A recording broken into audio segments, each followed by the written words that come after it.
Thanks for joining us for episode 2 of Golf Tips. Remember to hit that subscribe button and like this video. Today we are joined by 2 PGA professionals. We've got Andrew Place and Matt Williams. We thank them for their time and remember to look them up and give them a follow. So let's look at a standard chip shot. Now I want to be able to give you a baseline that will give you efficiency around the greens, but also you can come off slightly for that to approach every other shot you're going to require around the greens. Now for me, in the past, everyone's been told ball back, weight forwards, handle forwards. For me, all this causes is a comedy of errors. It encourages the leading edge to drive down to the ground, so you can stub it into the ground first. As the club's working down, if it's not timed correctly, it could hit the top of the ball.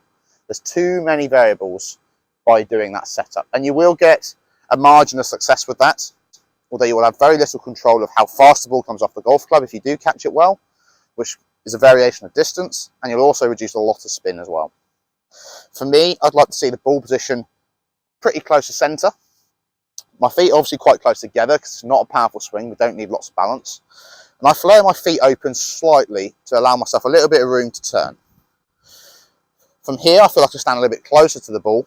So as I stand up to it, I stand a bit closer and feel like the club is stood up a little bit.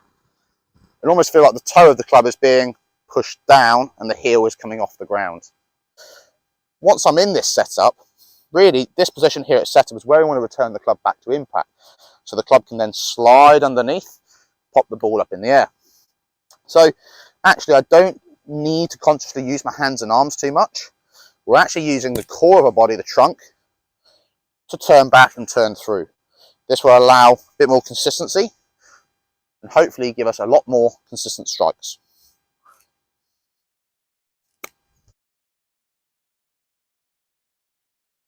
I'm going to give you a little tip for consistency of strike. One major thing I see is a lot of people is in their golf swings, they get to the top and they're hanging back on this right trail side.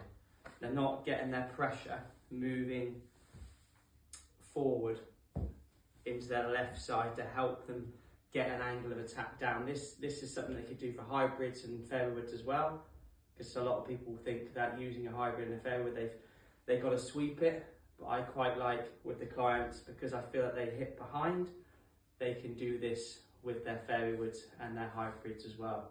So I've got a little board here, it's got like a seesaw board which will help get the feeling of moving pressure into your left side. And I've also got another little device here that people could use. It's just a little cheese square, you can get them off Amazon. Again, I'll use both of them to show you what they both do and how they work. So the little seesaw, if we started on our left side here, on our left side here with a bit of pressure, we can go to the top and we transfer our weight slightly and it moves to the right side, and then I see a lot of people would stay on this side. To help us get the feeling of moving our pressure, we want to feel like we're pushing, there's just a little push into our left side, and it will help us move our pressure forward to try and get a good strike. So let's just give this a go. So I'm keeping my pressure here, and I get to the top, push this way and through. And I had a nice strike there, didn't hit behind, and it gave me a nice feeling from the top to push and then down and through it. The other one, you could probably use them both inside in relation to each other, but just I've put a little cheese wedge there, probably, I don't know, 2 club heads away. For some people this might be a little bit harder because it's right behind the golf ball, but again, it will help us understand from the top we got to get more this way. So if I'm hanging back, I'm probably going to smack this cheese wedge here. So I'm going to start here, up to the top, and through. And that was a little bit clean, but I missed the cheese wedge, and that was the idea of trying to get a feeling to get our pressure this way. Hope that helps some people. If anyone would like any more information with coaching, check our website, Torquay Golf Academy, and any questions, let me know. Thank you. and I'm going to talk about the bunkers and how to get out of a winter bunker. Before we get started, I feel like we're missing something. That's better. Oh, yeah. And this tip is really simple.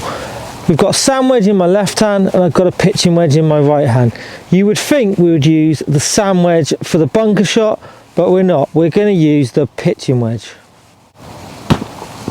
Just because I look stupid doesn't mean that this idea is stupid. Hear me out. If you're like me, you'll have a sand wedge which has got lots of bounce, and the bounce is basically the angle from the leading edge to the very back of the club. We're always told that bounce is our friend, but in this case it's not. So I'm stood in a bunker in the UK in December, and this is what you'd typically find. You'd find wet, hard, compact sand. The beauty of this sand is it will create some natural bounce. So if I played a traditional bunker shot where I opened up the club face and tried to increase the bounce, what would tend to happen is the club will hit this hard compacted sand, lift up, and will hit the ball with the leading edge, probably hitting it 40 or 50 yards through the green. So this shot requires less bounce. And the beauty of this shot is we're actually going to keep the same technique we'd play for a normal bunker shot. So pitching wedge in hand, still going to open up my stance, pointing fractionally left to target, club face pointing towards the target, so that will be slightly open. I've got less bounce on this club. I'm going to play exactly the same shot and let the sand create that extra bounce.